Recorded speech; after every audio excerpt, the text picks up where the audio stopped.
can close this out, this will be their first series win against Echo in an entire year as they move on, of course, and we'll be sending Echo down to the lower bracket.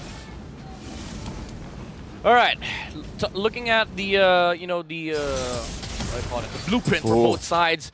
BLACKLIST International, they're playing for the mid game, while Echo is looking to scale towards that late game. Early game, however, is a different story because both teams have good potential to just snowball. Right. It's just that BLACKLIST International has more kits around these mini objectives, which are the turtles and of course the golden towers.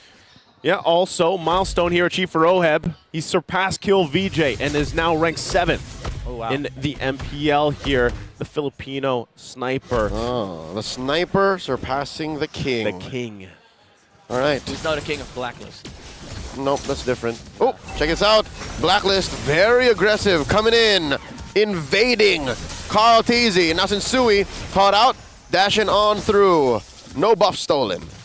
All right, real quick. Break down the emblems here. Anything crazy besides all those quantum charges? I mean, firmness on the carry. It's it's becoming a thing. So firm. You play the carry as a tank in the early game because you're not really emblem dependent. You're really more of the item choices that you have, like the corrosion sights, the golden staff, the DHS, the wind talkers. You need all of that stuff, but you need to survive the early game, and you don't want to be building up, of the full antique Karas or the dominance eyes on the carry. You just want to go for the leg plates and then go straight for the corrosion sight. Yeah, just a pair of pants, and then you go from there. Turtle already started up here, 2 minutes in. Very quick, moving, fast-paced fights here. Carl Teasy in too deep here, facing off against 3. Pops the Puissance. Turtle here at about 1/3 of its health. Renegade throws out an Astral Recall. JP put it down to 1/3 of his health this time around. Turtle gets reset. Yeah, good back and forth here from both teams. Turtle going to reset, but Sensui will start it up. Edward! Boom! Edward with an animation cancel penalty zone, plus another realm coming in. Sensui with the help of an Appraiser's Rat takes the turtle, but Echo's not done. Big pull here from Santi. And Edward still survives. No dice as BLACKLIST walks away with a victory. My goodness. BLACKLIST with the control from Renegade and Edward. Again, the commitment to just let Sensui take the turtle away from Carl Teasy. And these are the objective things that we were discussing earlier. Like BLACKLIST International has just more kits to utilize over Echo. Even though Echo does have the Rafaela to provide a sustain and the mobility, they just don't have that same catch that is that is being provided by the Terizla. Yeah, again, I think one of the main things that you have here, obviously with the lineup for Echo, is that they have the sustainability, not just with the Rafaela, but of course the Netherrealm as well. Most likely, UA is taking that himself. But even from that first turtle fight, you already kind of get this picture. Like, all right, some of these fights, it's going to be a lot of back and forth. They're going to try to bait out some of these ultimates, some of these resources the best they can. But ultimately, it comes down to who executes it better with what they have, right? BLACKLIST International's lineup, though, especially as we scale into the game, they have the Novaria, right? The ability to whittle down people from far range without even being in a threatening range is an advantage that they could have. So Echo, once again, wants to play with the mobility that they have. They want to be able to maneuver around the map, and I think that's why it's also crucial Carl, that they find things early on if they can. Energy Eruption coming in from Sensui, but neither side wants this fight. About 30 seconds until the next turtle. Yeah, it's interesting that BLACKLIST International really picked up the Novaria in front of the Rafaela. It's considered a soft counter because you just mitigate the damage output and the poke coming out from the Novaria. But BLACKLIST International has already done this in the regular season wherein they picked up the Novaria against the Rafaela and they utilized it in a way that is just providing vision and control during the fights. Renegade picking up the Ice Queen wand, which is something that I want to see in this game.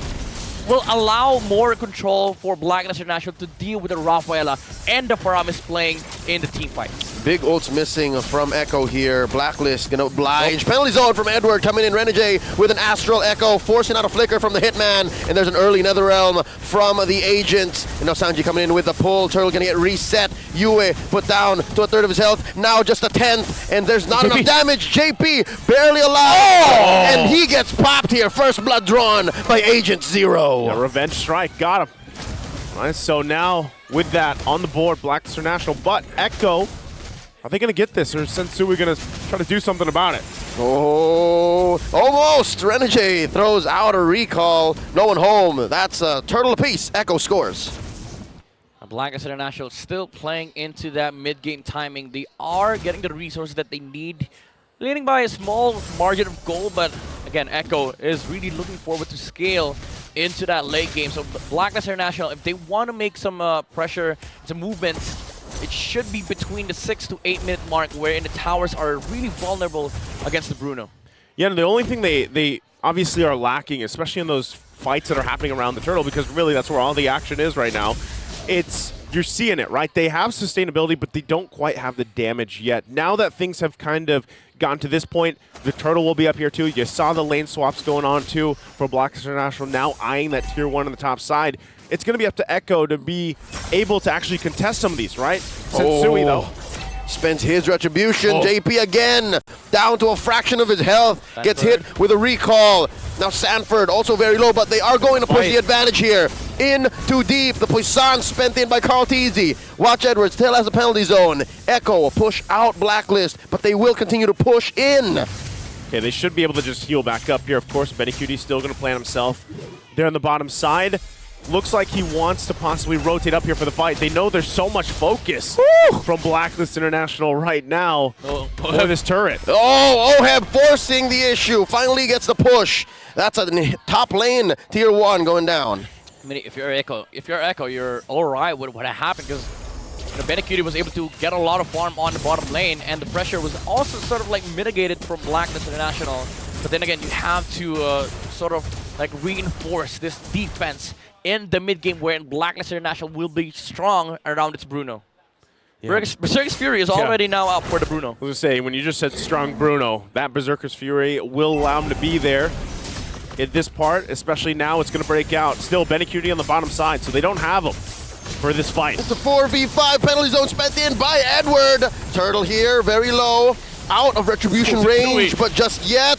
And now comes UA using another realm. Carl Teasy, the young goat steals away the turtle. Now Blacklist thinking twice. Should we not? They back off. Echo scores the final turtle of game number 4, and Benecutie pushes. They're winning the macro battle here for Echo, getting the turtle for Carl Teasy, and also a tower for Benecutie. Again, do keep in mind, Echo is looking to play to scale. Blacklist International, this is their timing. This is where they want to fight, but they're losing out on these micro objectives. Yeah, right now, this is just a display of the macro game from Echo, right? And all this, it's allowing Benecutie to farm up. He is still, relatively hanging here with Oheb, but we do know that the carry takes a little bit more time. Already has that golden snap, has that corrosive scythe. So is Benecutie where he needs to be, Midnight, in terms of that first Lord fight that's coming up in just about a minute or so? I think he needs a win of nature to be able to sustain against both Edward and Oheb.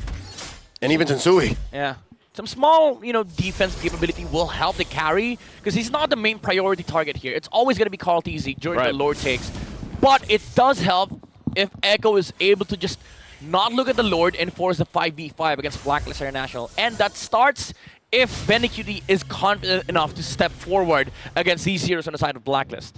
I know this is a very, in terms of minutes, this is very far in the future, but with Benecutie playing the carry here, and the fact that they have a Rafaela, something that Blacklist International has to be careful for later is the split push, right? The backdoor maneuver that Echo has done so many times, especially with these heroes. So even with that, you got to buy some time for Benecutie, farm up, maybe the Wind of Nature, get a little bit of that defensiveness for him. Sanford even here picking up that Athena shield that'll help them deal with this kind of onslaught from Blacklist International right now, although Echo still holds a very minor lead when it comes to the actual team fights, right? The way that they approach them still has to be knowledgeable, at least careful of what Blacklist International can throw at them, especially the fact that pretty much both gold laners at this point have just farmed up. They haven't done too much just yet. Talking about split, look at bottom lane. Like the Paquito is just handling the bottom lane by himself. Oh, Carl! Watch out. I think Blacklist is just forcing out another realm. Oh, it hurts. This may be too expensive as Blacklist looks to blitz the Lord. Look at Carl Teasy. Edward. Sanji and JP, they know that they have to rush it. Can he come in? Turtle, rather Lord scored here by Blacklist. And it's free. Blacklist claps back. Oh, wait. Look at this. From the flank, Benecutie in Sanford. NetherRealm scored by Blacklist. UA pops it. Oh, wow. They were happy. They were happy. Macro battle here. Blacklist's turn. Yeah, BLACKLIST again, they were happy with that Lord take. They didn't want to force the 5v5 engagement against Echo. They want to be able to utilize this Lord that is coming onto the bottom lane. Remember, you have a Bruno, you just need to be able to position yourself in this bottom part of the jungle, but Echo, they know that for a fact. That's why all 4 heroes that are able to fight are placed in this part of the map. Even Sanford is going to reinforce this defense coming out from Echo. Yeah, getting first Lord being drawn here for BLACKLIST International. They're going to push down the bot here. What does Echo do? They're looking to crash in. Penalty zone from Edward. The response, the re-engage. And Edward about to get popped here. NetherRealm coming in from Sanji. Oh, you win. Health goes down. Sensui right in the middle. Big bonk. Appraiser's Wrath. Is it his turn to turn? Nope. That's going to be no dice as they both back off. So again, look at these team fights unfolding, right? Echo, as they farmed up for Benikudi, it's very difficult for them to actually get to convert some of these kills when they're low. You know, this is, guys, we're 11 and a half minutes in. There's 1 kill on the board. That's the lowest I think we've seen since the regular season.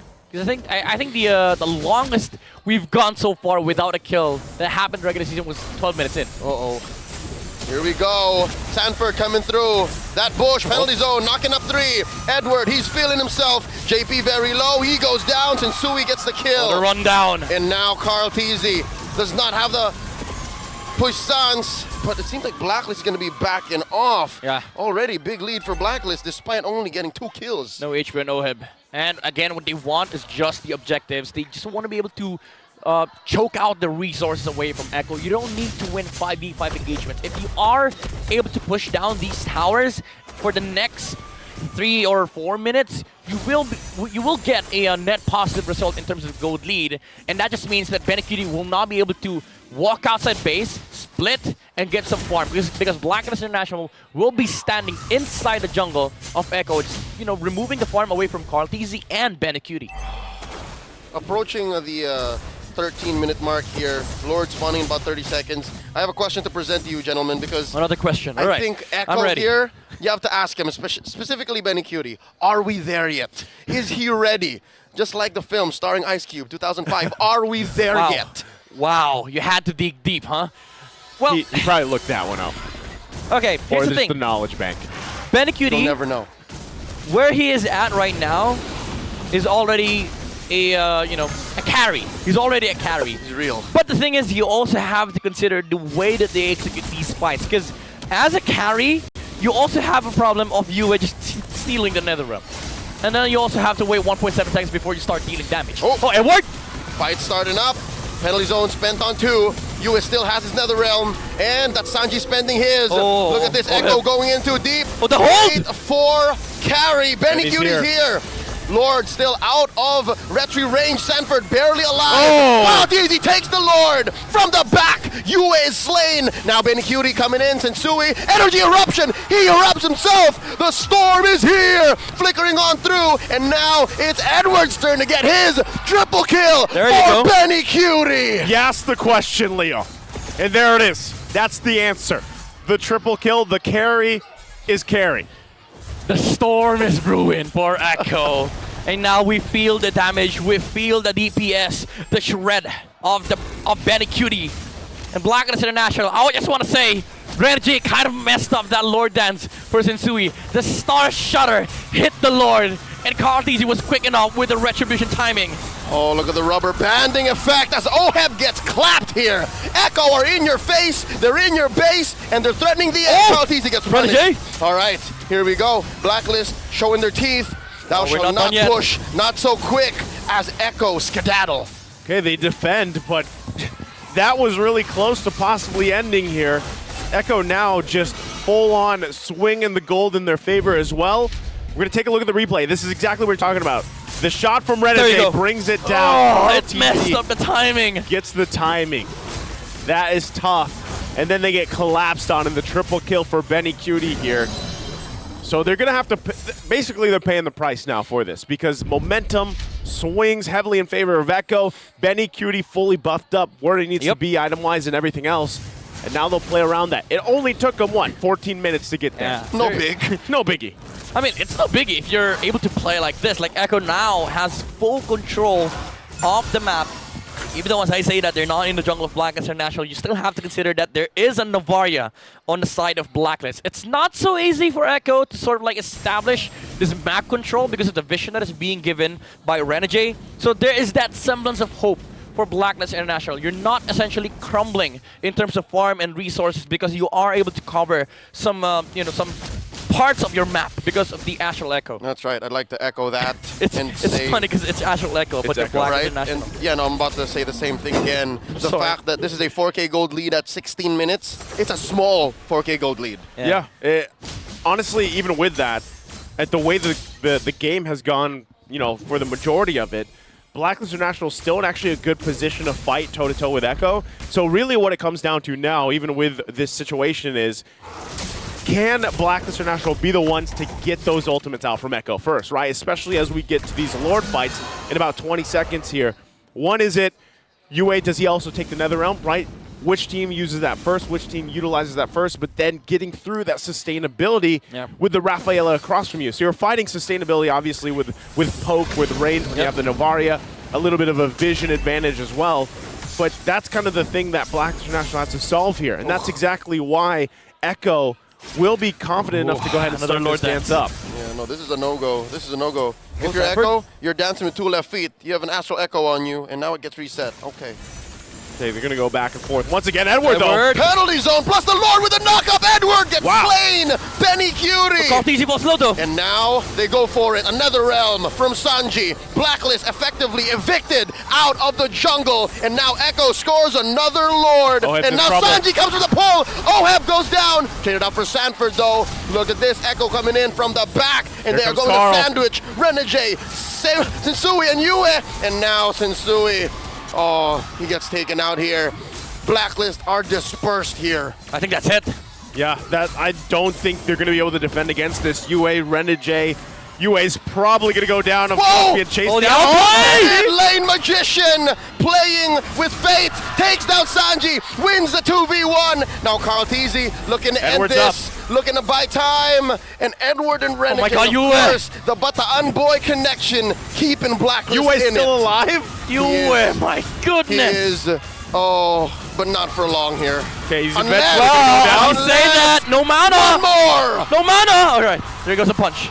Hey, you got to give it up to Blacklist International buying enough time here with that situation. Yes, they still got to deal with the Lord. They've got 30 seconds for UA to be up. It's 4 members. Can they defend against this? Lord pushes it. 4v5. This is a Luminous Lord. It's big, and there's a lot of damage coming in. Nether Realm forced out. Edward with penalty zone, but he goes down. Now a 3v5 defense. Sensui very low, gets popped his immortality, and now the Lord gonna get taken care of. Sanji goes down. There's a wave in mid. Carl Teasy goes. Oheb still alive. Little Hitman goes back. Flicker's on through. Watch the wave. Watch the base. And now Cutie gets his immortality popped, and he's fighting back. No way! Hitman is still here. Blacklist loses all of their inhibitors, but they effectively win the defense. Blacklist still in this. Echo crumbling. How did they just defend against this? Yes, Sanji's up because of the passive, but Blacklist International gonna run it down mid here in an amazing defense. You gotta come in, Edward, man. The penalty zone kept every single one on the side of Echo outside the range of the base. They were not able to utilize the Lord. All right, watch out. Carl TZ coming in. Sanford as well. An early Nether Realm, keeping them alive, clearing the waves. But Oheb here. Benecuting in 3. Taking down Sanji. Here comes Sanford. They're going to need to punch every single minion, every single wave here. And just like that, Blacklist International are headed on to the upper bracket finals. And they do it. They break their own streak against Echo.